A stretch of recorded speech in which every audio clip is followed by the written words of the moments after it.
Hello students, welcome to Deepshikha Learning. আজিৰ এই ভিডিঅ'টোত মই 4 ডিজিট নাম্বাৰ এটাৰ কেনেকৈ 2 ছেকেণ্ডৰ ভিতৰতে বৰ্গমূল উলিয়াব পাৰি অৰ্থাৎ স্কুৱেৰ ৰুট উলিয়াব পাৰি তাৰে এটা সহজ ট্ৰিক লৈ আইছো। এই ট্ৰিকটো স্কুলীয়া ছাত্ৰ-ছাত্ৰীসকলৰ লগতে যিসমূহ কেণ্ডিডেটে বিভিন্ন ধৰণৰ গভৰ্ণমেণ্ট জবৰ এক্সামসমূহ দি আছে তেওঁলোকৰ বাবেও বিৰাট হেল্পফুল হ'ব কাৰণ তোমালোকে 2 ছেকেণ্ডৰ ভিতৰত যিকোনো 4 ডিজিট নাম্বাৰ এটা স্কুৱেৰ ৰুট উলিয়াব পাৰিবা। গতিকে ভিডিঅ'টো ভালদৰে শেষলৈকে চাবা। ভিডিঅ'টো ভাল পালে লাইক কৰিবা আৰু যিসকলে আজি প্ৰথমবাৰৰ বাবে মোৰ ভিডিঅ' চাইছে তেওঁলোকে কাইণ্ডলি মোৰ চেনেলটো ছাবস্ক্ৰাইব কৰি দিবা যাতে মই আগলৈও এনেকুৱা মেথছৰ শৰ্টকাট ট্ৰিক্সৰ ভিডিঅ'সমূহ তোমালোকৰ বাবে লৈ আহি থাকিব পাৰোঁ। এই ট্ৰিকটো বুজি পাবলৈ আমি 1ৰ পৰা 9লৈকে থকা 9টা সংখ্যাৰ স্কুৱেৰ কৰি পোৱা ভেলুকেইটা ভালদৰে মনত ৰাখিব লাগিব। বেসিক্যালি ইয়াৰ ইউনিট ডিজিটত থকা নাম্বাৰকেইটা আমি ভালদৰে মনত ৰাখিব লাগিব কাৰণ সেই নাম্বাৰকেইটা চাইহে আমি এজিউম কৰি ক'ব পাৰোঁ যে সেইটো নাম্বাৰ কি সংখ্যা স্কুৱেৰ কৰাৰ ফলত আহিছে। পাৰিছোঁ আমাৰ প্ৰথম কুৱেশ্যনটোলৈ। ফাৰ্ষ্ট কুৱেশ্যনটো আমি 3, 4, 8 আৰু 1ৰ বৰ্গমূল উলিয়াব লাগিব। ইয়াত 3, 4, 8, 1ৰ বৰ্গমূল উলিয়াব লাগে। 1 আছে লাষ্টৰ সংখ্যাটো। কি সংখ্যাৰ বৰ্গমূল কৰিলে লাষ্টৰ সংখ্যাটো 1 আহে? কি সংখ্যাৰ? প্ৰথমটো হৈছে 1। 1ৰ যদি আমি বৰ্গ কৰোঁ তেতিয়াহ'লে লাষ্টৰ সংখ্যাটো 1 আহিব পাৰে। আৰু এটা কি সংখ্যা আছে? 9। 9ৰ যদি বৰ্গমূল কৰোঁ তেতিয়াহ'লে লাষ্টৰ সংখ্যাটো আমাৰ 1 আহে। ইয়াত 9 স্কুৱেৰ কৰিলেও 9ৰ বৰ্গ কৰিলেও লাষ্টৰ সংখ্যাটো 1 আহিব পাৰে।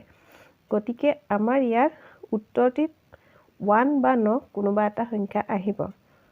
1ও হ'ব পাৰে বা 9ও হ'ব পাৰে।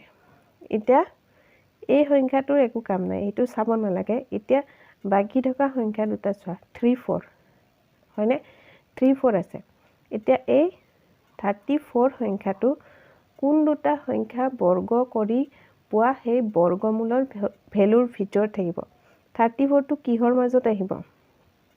ইয়াত 34টো কি দুটা সংখ্যাৰ বৰ্গমূলৰ মাজত আহে? প্ৰথম হৈছে 34টো কিহৰ মাজত থাকিব? 5 স্কুৱেৰ কৰিলে 25 পাওঁ আৰু এইফালে 6 স্কুৱেৰ কৰিলে 36 পাওঁ। গতিকে 25 আৰু 36ৰ ভিতৰতে আমাৰ 34 নাম্বাৰটো আহিব। কি হয়? আমাৰ 34টো আহিব 5ৰ বৰ্গমূল আৰু 6ৰ বৰ্গ কৰিলে। গতিকে আমাৰ 34টো আহিব 5ৰ 5ৰ বৰ্গ আৰু 6ৰ বৰ্গ কৰি পোৱা সংখ্যা দুটাৰ মাজত 34টো থাকে। এতিয়া আমি সদায় সৰু সংখ্যাটো বাছি ল'ম।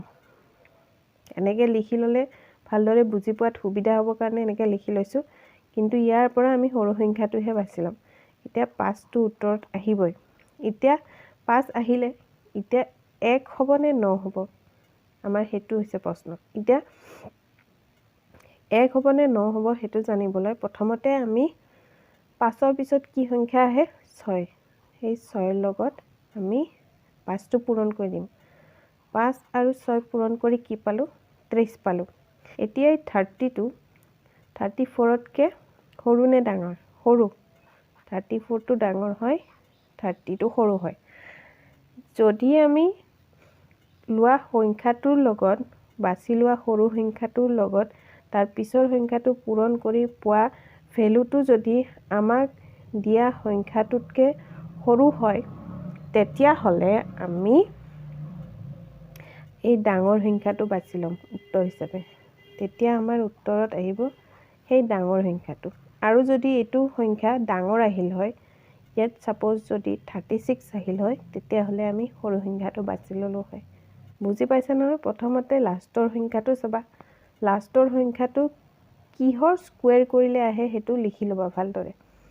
ইয়াত 1 আছিলে, 1ৰ স্কুৱেৰ কৰিলে 1 আহে আৰু 9ৰ স্কুৱেৰ কৰিলে লাষ্টৰ সংখ্যাটো 1 আহে। আমি অকল লাষ্টৰ সংখ্যাটোহে চাম। চ' মই লিখি ল'লোঁ হয়তো 1 আহিব নহ'লে বা 9 হ'ব উত্তৰত। ঠিক আছে, সেইটো ষ্টেপ গ'ল। এই লাষ্টৰ সংখ্যাত আহিব এই দুটা নাম্বাৰ দেই। প্ৰথমতে নাহে, লাষ্টত। তাৰপিছত আমাক দিয়া সংখ্যা দুটা সংখ্যা যে বাকী থাকিল সেই দুটা সংখ্যা চাম। সেই সংখ্যাটো কি দুটা সংখ্যাৰ বৰ্গমূলৰ মাজত থাকিব?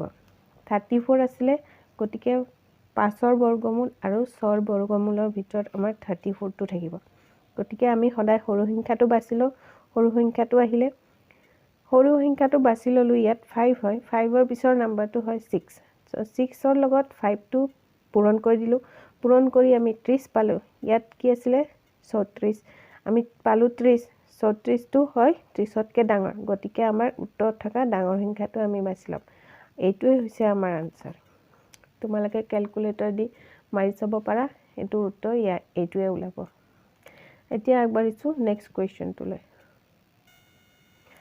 এতিয়া আমি 7396ৰ বৰ্গমূল উলিয়াব লাগে ইয়াত কেনেকৈ প্ৰথম স্টেপত আমি কি কৰিছিলো এই 6টো কি সংখ্যাৰ বৰ্গমূল কৰিলে পাও আমি প্ৰথমটো হৈছে 6ৰ যদি বৰ্গ কৰো তেতিয়া হলে লাষ্টৰ সংখ্যাটো 6 পাও আৰু 4ৰ বৰ্গ কৰিলে আমি 16 পাও তাতো লাষ্টৰ সংখ্যাটো 6 হয় তাৰ মানে আমাৰ উত্তৰত হয়তো 4 থাকিব নহলে বা 6 থাকিব ঠিক আছে ন এতিয়া আমি এই সংখ্যাটো চাম 73 টো কি সংখ্যা দুটাৰ বৰ্গমূল কৰি পোৱা ভ্যালুৰ মাজত থাকিব 73 টো থাকিব তোমাৰ 8 স্কয়াৰ কৰো যদি 64 পাও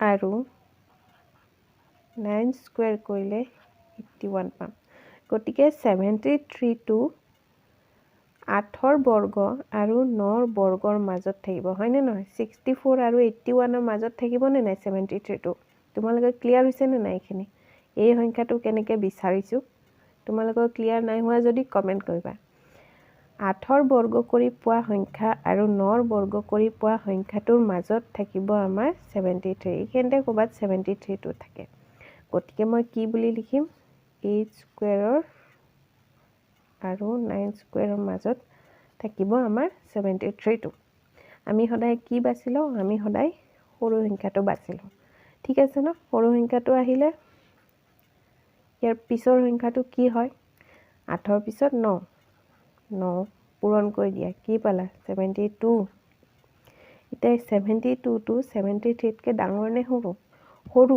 সৰু হলে আমি ইয়াৰ কি কৰিম ডাঙৰ সংখ্যাটো বাছি লম উত্তৰত হয় নে নহয় 8 টো আহিবই উত্তৰত এতিয়া 72 যেতিয়া সৰু হলে এই ডাঙৰ সংখ্যাটো আহিব অৰ্থাৎ আমাৰ উত্তৰত আহিব 6 টো তাৰ মানে 86 হৈছে ইয়াৰ আনসাৰ ক্লিয়াৰ হৈছে নে খুবেই ইজি এই প্ৰসেসটো তোমালোকে যদি এবাৰ বুজি পোৱা ভালকে একদম ইজি প্ৰসেস এবাৰ যদি ভালকে সোমাই যাব পাৰে মূৰত তেতিয়াহলে কেতিয়াও জীৱনত নাপাহৰা এই প্ৰসেসটো এই ট্ৰিকটো ঠিক আছে ন এতিয়া কৰিছো নেক্সট কোৱেশ্চনটোলে এতিয়া আমি 5184ৰ বৰ্গমূল উলিয়াব লাগে আমাক লাষ্টৰ সংখ্যাটো কি দিছে 4 কি সংখ্যাৰ বৰ্গমূল কৰিলে পাও 2ৰ বৰ্গ কৰিলে আমি 4 পাও আৰু 8ৰ বৰ্গ যদি কৰো 64 পাম তাতো লাষ্টৰ সংখ্যাটো 4 থাকে তাৰ মানে আমাৰ উত্তৰত লাষ্টত হয়তো 2 নহয় বা 8 থাকিব ঠিক আছে ন 2 থাকিব নহলে বা 8 থাকিব হৈ গল এটো স্টেপ নেক্সট 51 টো কি সংখ্যা দুটাৰ বৰ্গমূলৰ মাজত থাকিব প্ৰথমটো হৈছে 51 থাকিব 7ৰ বৰ্গ কৰা 49 পাম আৰু তোমালোকে এটো নিজে চাব লাগিব 51 টো কোনটো সংখ্যাৰ মাজত আছে কোনটো সংখ্যাৰ বৰ্গমূল কৰি পোৱা সংখ্যা দুটাৰ মাজত আছে নিজে অলপ এজিউম কৰিব লাগিব আৰু 8ৰ কি হ'ব 64 ঠিক আছে ন এই 51 টো কি হয় একাউন্টটো 49 আৰু 64ৰ মাজত থাকে হয়নে নহয় ঠিক আছে মই এনেকৈ লিখি দিলো 51 টো 7 আৰু 7ৰ বৰ্গ আৰু 8ৰ বৰ্গৰ মাজত থাকে আমি সদায় সৰু সংখ্যাটো বাছো আহি গল 7ৰ পিছৰ সংখ্যাটো কি 8 8 আৰু 7 পূৰণ কৰি কি পাম 56 এই 56টো 51তকৈ ডাঙৰ হয়নে সৰু হয়? অবভিয়াছলি ডাঙৰ হয়। ডাঙৰ হয় যেতিয়া আমি কোনটো সংখ্যা বাছি ল'ম? হয়, আমি এই সৰু সংখ্যাটো বাছি ল'ম উত্তৰত। 7টোতো আহিবই, 7 আহিব আমাৰ উত্তৰত। আৰু এই সৰু সংখ্যাটো আহিব কাৰণ ইয়াত এই ভেলুটো আমি 56 পাইছিলোঁ যিটো 51তকৈ ডাঙৰ হয়।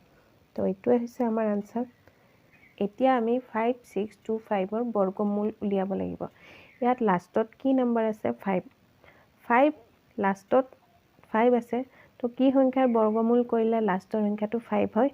অকল 1 and only 5ৰ স্কুৱেৰ কৰিলে আমি লাষ্টৰ সংখ্যাটো 5 পাম। ঠিক আছে ন? ইয়াত আৰু বেলেগ নাম্বাৰ নাহে, অকল 5ৰ বৰ্গ কৰিলেহে 5 আহে লাষ্টৰ সংখ্যাটো। ঠিক আছে, চিম্পল। ইয়াত অকল 5এ হ'ব আনচাৰ, লাষ্টৰ সংখ্যাটো অকল 5 থাকিব। ঠিক আছে ন? এতিয়া আমি কি চাম? 56টো কি সংখ্যাৰ মাজত থাকিব? 7ৰ বৰ্গ কৰিলে যদি পাওঁ, কি পাম? 7ৰ বৰ্গ কৰি পাম 49 আৰু 8ৰ বৰ্গ কৰি পাম 64। গতিকে 56 নাম্বাৰটো থাকিব 49 আৰু 64ৰ মাজত। হয়নে নহয়? ইয়াত চিৰিয়েলি নাম্বাৰটো আহিব, কিন্তু 7 আহিলে 7ৰ স্কুৱেৰ কৰি আৰু 8ৰ স্কুৱেৰ কৰি পোৱা নাম্বাৰ দুটাৰ মাজত থাকিব। চিৰিয়েলি থাকে নাম্বাৰ, এনেকুৱা নহয় যে 7 থাকিল তাৰপিছত 9 থাকিব, এনেকুৱা নহয়, চিৰিয়েলি থাকিব। 7 আহিলে পিছতো 8 আহিব, 5 আহিলে পিছতো 6 আহিব, এনেকৈ যাব। ঠিক আছে ন? তোমালোকে বুজি পাইছা বুলি মই আশা কৰিছোঁ। 56, তো মই এইটো লিখি ল'ম ধুনীয়াকৈ। 7 স্কুৱেৰ আৰু 8 স্কুৱেৰৰ মাজত থাকে 56। ঠিক আছে ন? আমি কি কৰোঁ? সদায় সৰু সংখ্যাটো বাছি লওঁ। 7টো আহিলে 7ৰ পিছৰ সংখ্যাটো কি হয়? 8। 8 7 গুণ 56 হ'ল। এইটো উত্তৰ একে হ'ব। 5 থাকিলে ইয়াত আমি একে ভেলু পাম, না ডাঙৰ পাম নে সৰু পাম, একে ভেলু পাম। গতিকে আমাৰ উত্তৰটো কি হ'ব? এইটো বহুত ইজি হয়, ইয়াত বেলেগকৈ আকৌ কৰি থকাৰ দৰকাৰে নাই। আহি গ'ল 7, উত্তৰত আহিব 7 ফাৰ্ষ্ট ডিজিটটো, আৰু লাষ্ট ডিজিটটো কি হ'ব? 5। তাৰমানে ইয়াৰ উত্তৰটো হৈছে 75। তো তোমালোকে দেখিলানে কিমান ইজি হয় ইয়াৰ বৰ্গমূল উলিওৱা? আমাৰ লাগিলে 4টা সংখ্যাই থাকক, কিমান ইজি প্ৰচেছত ইয়াৰ বৰ্গমূলটো উলিয়াব পাৰি। আই হোপ তোমালোকে সকলোৱে ভালদৰে বুজি পাইছা প্ৰচেছটো কেনেকৈ কৰিছোঁ মই শ্বৰ্ট ফৰ্মত। ভিডিঅ'টো যদি বুজি পোৱা নাই, কিবা অসুবিধা পাইছা, তেনেহ'লে মোক কমেণ্ট কৰিবা। আৰু ভিডিঅ'টো ভাল পাইছা যদি লাইক কৰিবা।